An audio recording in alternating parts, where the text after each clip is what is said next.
Opa, perdi uma aposta e tive que ler a saga Crepúsculo. Brincadeira, não perdi aposta nenhuma. Eu reli aqui os 4 livros da série Crepúsculo, né, da Stephenie Meyer, porque eu quis mesmo, né. Então, antes de mais nada, eu já havia lido esses livros aqui há uns bons anos atrás, lá na época da febre do Crepúsculo, né, da Crepúsculo Mania, no final dos anos 2000, começo ali dos anos 2010, e foi muito interessante acompanhar na época o impacto que esses livros aqui trouxeram para o mercado literário, né? Porque eles se tornaram um fenômeno global que ditou tendências e gerou várias outras obras derivadas, ao mesmo tempo em que houve também uma divisão ali, né? E também toda uma discussão sobre bom gosto estético e relacionamentos abusivos, entre outros assuntos. Então, se de um lado a gente via, né, adolescentes enlouquecidas ali pela história de amor entre uma adolescente mortal e um vampiro centenário, do outro lado a gente via também críticos ridicularizarem todo o melodrama aqui da série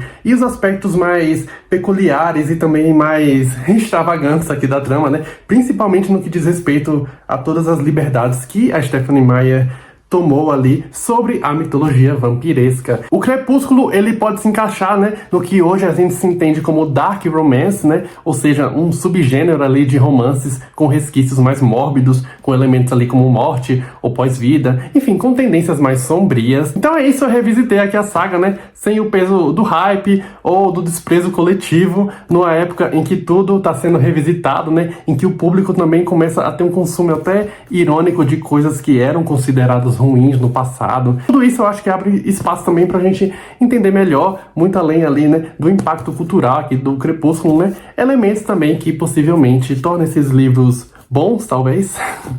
Eu estive relendo esses livros aqui, ali pelos meses de novembro, começo de dezembro, eu reli bem rápido, e eu vou fazer aqui comentários sobre cada um deles individualmente. Vou passar assim bem rápido, não vou me aprofundar sobre história e tudo mais, vou só dar uma ideia geral e falar o que eu achei. Vou trazer aqui, né, a minha experiência sobre cada um desses livros aqui.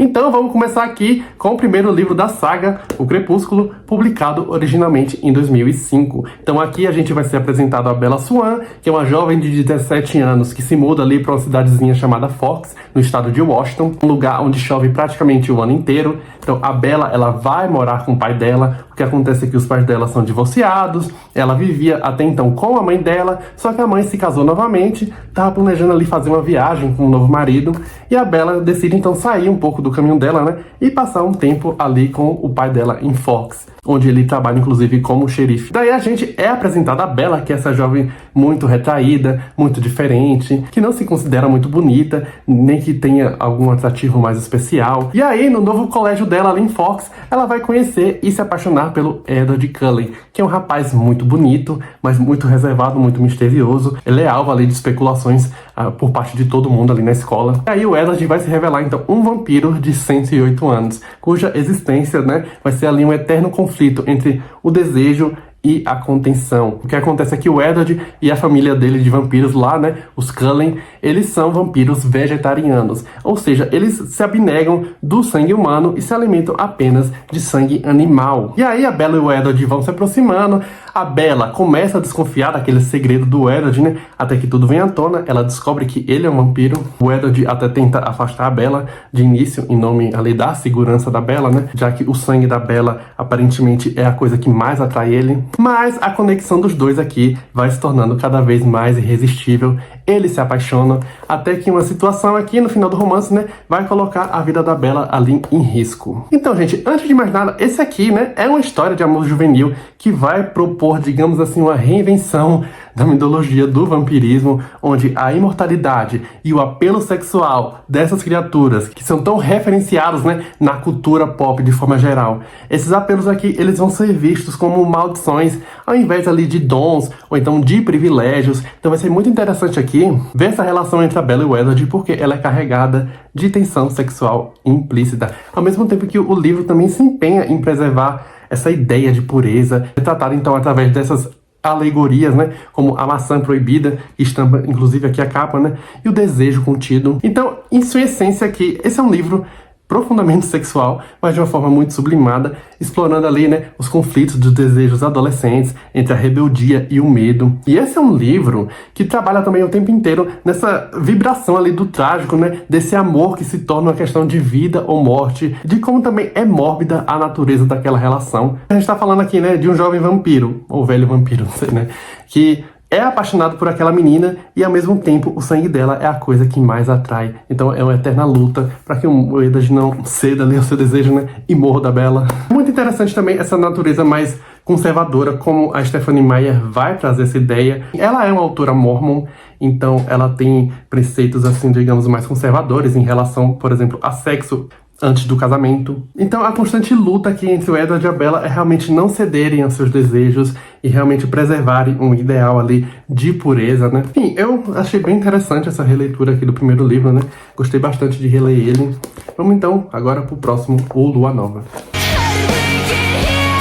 A gente parte então aqui para a sequência O Lua Nova, publicado originalmente em 2006. Aqui fica ainda mais claro que o principal conflito da Bella é o seu desejo de se tornar vampira, tal qual seu amado, e isso vai ser contraposto ali pela obsessão do Eddard em proteger a Bella, do que seria ali uma ideia de alma. Ou seja, enquanto, né, para Bella se tornar vampiro é um caminho natural para que ela possa ali, né, se equiparar ao seu amado, para que eles possam juntos desfrutar ali da eternidade, o Eddard acredita que mordendo a Bella ele estaria então corrompendo a sua amada. Mais uma vez a gente tá vendo, né, a coisa aqui do sexo, mas também algo até mais existencialista. A ideia de ter uma alma é essencialmente a ideia de se preservar humano. O que acontece então aqui no Lua Nova, logo no começo, é que após o incidente ali em que a Bella quase acaba sendo morta ali pelo meio-irmão do Eddard, né, o Jasper. O Eddard, ele fica muito abalado depois daquilo, ele entende a situação que ele tá colocando a Bella, né, todo o risco que ela corre em estar ali com ele, né, e então ele decide abandonar ali a sua amada para o que seria ali, né, a própria segurança dela. Então, junto de toda a sua família, o Eddard vai embora ali de Forks, termina ali o relacionamento com a Bella, o que faz ela mergulhar em uma depressão profunda. E é um estado, assim, de melancolia, de, sei lá, de catatonia mesmo que a Bella fica. Ela fica muito mal. Até, pelo menos, então, encontrar aqui consolo na amizade do Jacob Black, que é um lobisomem.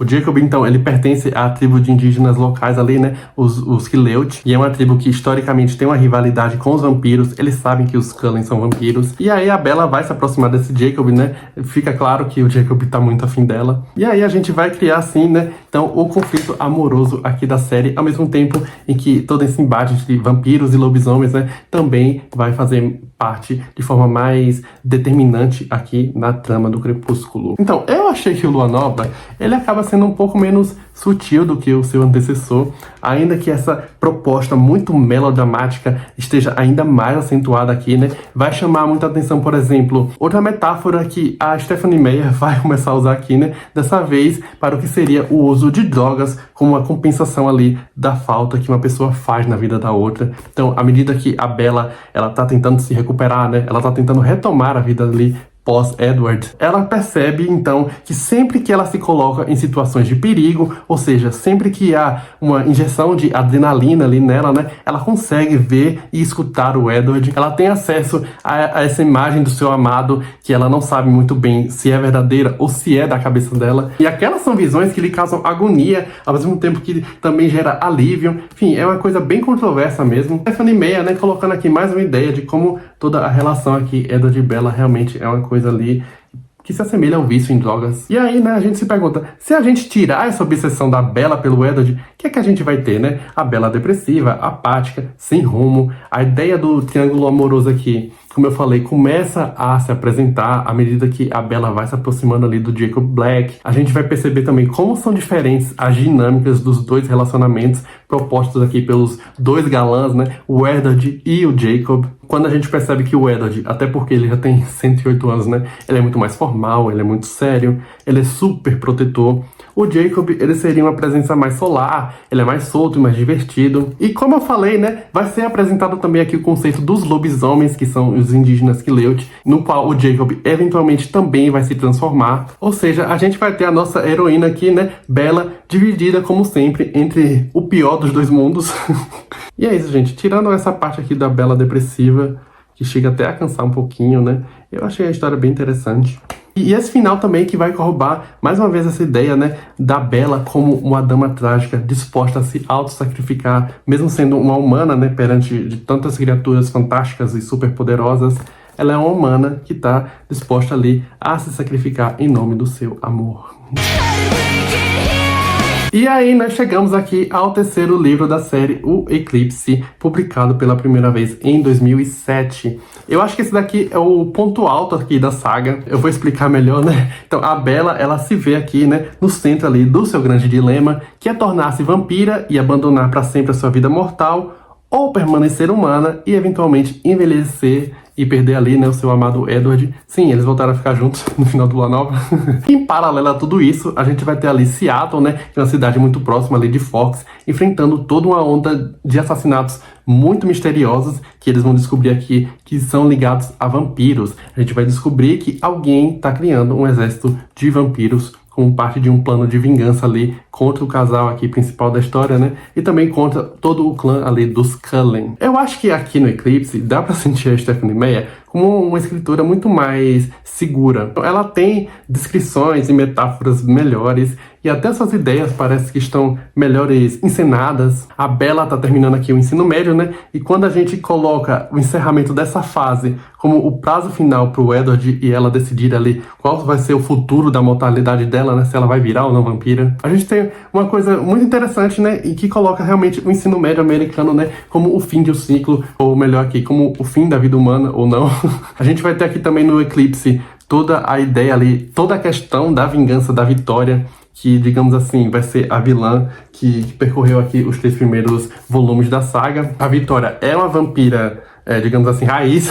Ela é uma vampira, né, selvagem, que se alimenta de seres humanos e tudo mais. Ela quer se vingar aqui do Edward e da Bella, porque no primeiro livro o Edward matou o companheiro dela. Então, nada mais justo do que ela também matar a companheira ali do Edward. É interessante como até mesmo a vilã também é movida por um desejo de vingança pelo seu amado, ou seja, todos os amores aqui, né, na saga Crepúsculo são intensos, é tudo em nome do amor, mas o amor como essa ideia realmente trágica mesmo, de uma questão de morte. E o que se destaca aqui no Eclipse também vai ser esse triângulo amoroso Edward, Bella e Jacob, né, que vai atingir o seu auge, com a Bella finalmente sendo obrigada a confrontar os sentimentos que ela tem pelo Edward e pelo Jacob. A dinâmica aqui entre os três está mais interessante também. Claro que não escapa ali dos clichês que reforçam também, digamos assim, a passividade da Bella. É muito interessante porque ela é uma heroína muito passiva, ao mesmo tempo em que ela tá sempre disposta ali a se sacrificar e tudo mais. E aí eu acho que isso também vai trazer nuances até mais interessantes para todo esse dilema da Bella de se tornar vampiro ou não, para todas as escolhas que ela vai fazer aqui nesse livro. A gente tá falando também de um episódio que também reforça essa discussão existencialista, né, dos vampiros terem ou não alma. Então, será que os vampiros têm alma? E o que seria, afinal, ter uma alma, né? Quer dizer, a gente tá falando basicamente de criaturas mortas-vivas, né, que vivem nesse dilema, mas é interessante porque eles têm pulsos, eles têm sentimentos, eles têm vontade, então muito mais do que serem escravos ali das suas necessidades sanguíneas, né? A gente tá vendo vampiros que fazem escolhas, que têm desejos, vampiros que conservam uma ideia ali de humanidade, né? Se o Lua Nova é um livro ali, né, sobre, digamos assim, o fim de um relacionamento, o que seria um relacionamento abusivo, como uma pessoa acaba se autodestruindo pelo fim desse relacionamento, até fazer uma metáfora ali, né, com o uso de drogas e tudo mais. Nesse daqui, a trama vai ser sustentada por essa ideia de como cada decisão ela tem um custo irreversível. Eu acho que o dilema da Bella acaba até se tornando menos idealizado aqui no Eclipse. Mesmo que, é claro, né, como eu mencionei, a narrativa não consiga fugir de certos exageros, né? Que é, enfim, já é o estilo aqui da Stephenie Meyer. Mas eu acho que realmente nesse volume aqui, ela consegue realmente balancear toda essa mitologia que ela criou ou reciclou, né, com todos esses conflitos emocionais ali dos seus personagens. E para finalizar aqui o vídeo, né, chegamos aqui ao Amanhecer, o quarto e último livro aqui da série Crepúsculo, publicado originalmente em 2008.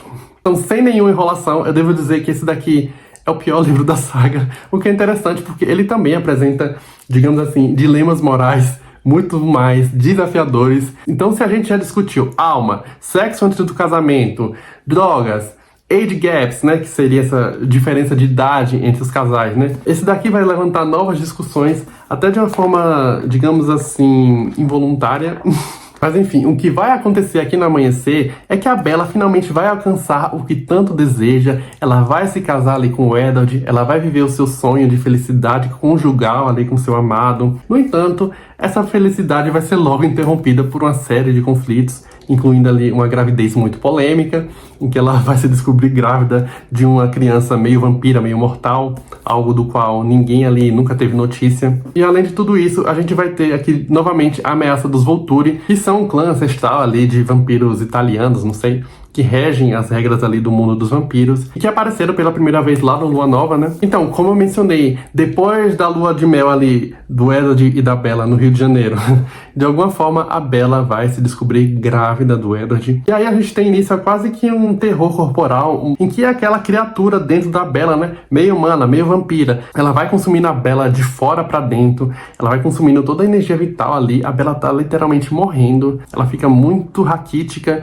muito fraca. Eventualmente ela descobre que precisa beber sangue para conseguir alimentar aquele bebê dela. Então a Bella, né, que é essa heroína que tanto se auto-sacrifica, né, ela tá ali, digamos assim, na sua última prova de fogo, em que ela vê a sua mortalidade ameaçada pelo que seria ali, pelo que ela vê como fruto do amor entre ela e o Edward. O Edward, é claro, ele odeia essa ideia, ele quer tirar a criança, ele sabe que a criança tá matando a Bella. O Jacob também, né, quando eles retornam lá da lua de mel, o Jacob começa a fazer companhia ali a Bella. Tudo isso parece até bem interessante, né? Mas o que eu acho que o que torna o Amanhecer chato, ou grande parte do que tornou o Amanhecer bem cansativo aqui pra mim, foi a parte do Jacob. Esse livro, então, ele vai inaugurar uma segunda voz narrativa. Eu me esqueci de mencionar que os livros são narrados pela Bella, né?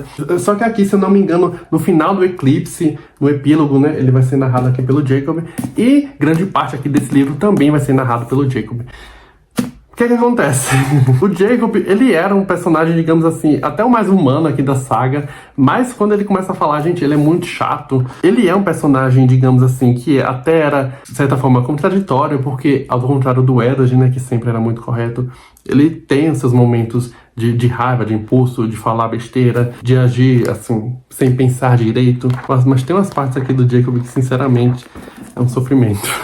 Enfim, mas continuando, por que o Amanhecer também seria o pior livro aqui do Crepúsculo, né? Ele vai ser, né, um livro que, mais uma vez, vai reforçar essa ideia do ideal romântico tradicional, que se contradiz, inclusive, a toda essa proposta de reinvenção de mitologias que a Stephenie Meyer sempre propõe, né? Só que grande parte da atenção aqui do livro, né, que no primeiro momento é aquele bebê que tá matando a Bella, e no segundo momento é a iminência ali da chegada dos Volturi, são resolvidas de forma muito anticlimática. Esse aqui é um livro muito mal resolvido. Eu sinto realmente que algo estava sendo construído aqui nesses 3 primeiros volumes, algo que é totalmente ignorado aqui. Então, é um livro que realmente parece ignorar tudo que vinha sendo construído ali desde o Crepúsculo até o Eclipse, quando a trama ela vai se voltar ali para outra vertente, e ela meio que promete um desfecho meio épico ali, em que todo mundo reúne os vampiros de vários clãs ali para enfrentar os Volturi. Tem toda uma coisa ali deles criarem uma aliança com os lobisomens, que são seus inimigos naturais, né? Também para enfrentarem o Volturi. Tudo em nome, então, dessa criança, né? Da filha da Bella. E além do mais, como eu mencionei, né? Essa coisa dos dilemas morais mais desafiadores, né? O que acontece aqui é o imprint do Jacob sobre a filha ali da Bella e do Edward, a Renesmee. Então, o que acontece? Existe uma coisa ali entre os lobisomens chamada imprint, que seria, digamos assim, a ideia de alma gêmea. Os lobisomens, eles têm essa coisa do imprint, que é uma pessoa que eles encontram, e uma pessoa com quem eles criam um laço para a vida inteira. Aqui nas palavras do próprio Jacob, se eu não me engano, é aquela pessoa que liga ela à terra, que é a razão da sua existência e tudo mais. A gente vê aqui, em certo momento, o Jacob nesse conflito, né, de que ele nunca vai ter um imprint, de que, enfim, de que o imprint dele era a Bella, mas não é. Quando a filha nasce, né, ele tem um imprint ali sobre a Renesmee. E aí, né, cria uma grande polêmica aqui no livro e também fora dele, porque a gente vai ter toda a questão ali do grooming, né, que seria, digamos assim, o aliciamento sexual, né, de pessoas maiores de idade em relação a pessoas menores de idade ou crianças, uma tentativa de criação de vínculo emocional e eventualmente sexual entre esse adulto e essa criança. A gente tá vendo aqui a Renesmee, ela é uma bebê meio vampira, meio mortal. Ela se desenvolve e cresce de forma muito rápida, então dentro de meses aqui ela já é basicamente o que a gente entende como uma criança, sei lá, de 10 anos ou 7 anos, não lembro muito bem. E embora toda essa ideia do imprint ela seja apresentada de uma forma muito mais de conexão de almas, ela não é necessariamente uma coisa amorosa. Então acontece imprint entre irmãos, entre pai e filho, entre melhores amigos. É realmente aquela pessoa que você tem uma conexão primordial, né, no mundo. Mas fica muito evidente que esse imprint aqui, né, entre o Jacob e a Renesmee, eventualmente vai render um romance entre eles. E aí, né, é algo realmente a se pensar, que até hoje também é falado aqui em respeito ao amanhecer. Enfim, mas concluindo aqui o vídeo, né? É isso. No Crepúsculo, a gente vai ter essa protagonista melodramática, trágica. Uma das coisas que eu achei mais interessante aqui nesses livros é como que a Bella, ela se vê envolvida nesse mundo de seres imortais, né? Muito sedutores, muito superpoderosos. E como que a sua mortalidade, né? Ela vai ser, de fato, o seu bem mais precioso dentro de todas essas histórias. Como que ela usa isso também como uma espécie de moeda de troca ou como uma ferramenta para fazer aqui os seus autossacrifícios. É uma protagonista que, do alto da sua mortalidade, né, da sua fragilidade humana, é alguém que está realmente disposta a se sacrificar pelo seu amado, mesmo que ele seja um cara muito poderoso e imortal, né? A gente vê então aqui, né, uma coisa que é o amor ideal, que ao mesmo tempo é um pulso sexual e também um pulso de morte. A gente tem toda a questão aqui da imortalidade, da alma, né, da coisa de abrir mão do que seria ali uma ideia de humanidade, que é claro, é muito valorizada aqui por esses personagens. Crepúsculo, ele tem uma pergunta dramática que por si só é bastante poderosa, né? Quando você pode viver para sempre, né? Para quem você vive? Por que você vive, né? Ainda que ele vai ser aqui, né, trabalhado, antes de mais nada, dentro de todos esses códigos de romances bem melodramáticos. Vai ser interessante também como que o Crepúsculo ele se aproveita dos motes de romances clássicos, né? Romances góticos ali do século XIX, como o Morro dos Ventos Vivantes, que vai ser muito referenciado aqui, ou até os romances da Jane Austen, não que a Jane Austen seja gótica, né? Mas enfim, ele se aproveita então da essência sombria desses romances para criar algo aqui, né, com a roupagem muito mais adolescente em torno disso, né? São realmente apelos universais também. Para resumir aqui, eu acho que ele tem sim os seus méritos. Eu acho o máximo essas liberdades que a Stephenie Meyer adota em torno de mitologias já, digamos assim, consagradas para explorar todo esse conceito, né, desse amor de perdição. Eu acho que o meu favorito aqui, de fato, é o Crepúsculo, seguido aqui do Eclipse. Foram os livros que eu mais gostei. É isso, eu me diverti bastante aqui. Não é exatamente o meu tipo de leitura, mas é um universo que tem suas próprias tensões, suas próprias fantasias. Eu também não gosto muito dessa ideia de gostar ironicamente das coisas, eu acho meio babaquice. Não são livros que eu vou reler pra minha vida inteira, mas enfim, como eu falei, me diverti. Sobre a coisa toda também de ser uma série datada ou não, gente, eu acho que cada obra é fruto do seu tempo, então inevitavelmente coisas ficam datadas. Hoje em dia eu percebo um certo senso de superioridade em como a gente olha algumas coisas do passado, com essa coisa assim, nossa, como nós evoluímos, né? Olha como é que a gente deixava passar essas coisas, né? Mas como eu falei, tudo é fruto do seu tempo, inclusive as coisas que estão sendo produzidas hoje. Então, da mesma forma que a gente olha pra isso daqui, aponta essas coisas erradas, que realmente valem uma discussão, né? Daqui a, sei lá, 50 anos, as pessoas também vão olhar para as coisas que a gente vai fazer, ou principalmente para o discurso que nós adotamos sobre as coisas que nós produzimos, né? Também perceberem que talvez, né, elas envelheceram mal. E é isso, eu acho que o vídeo ficou bem longo, né? Se você gostou aqui do vídeo, deixa o seu like, se inscreve no canal se ainda não for inscrito. Eu não sei se vou ler O Sol da Meia-Noite, que é o primeiro romance aqui, né, contado sob o ponto de vista do Edward, ou se vou ler também O Vida e Morte, que é o primeiro romance também contado ali na forma de gender swap, ou seja, os personagens principais com gêneros invertidos. Enfim, não planeje tão longe aqui no Crepúsculo. Pra mim já bastou aqui ler essa saga original.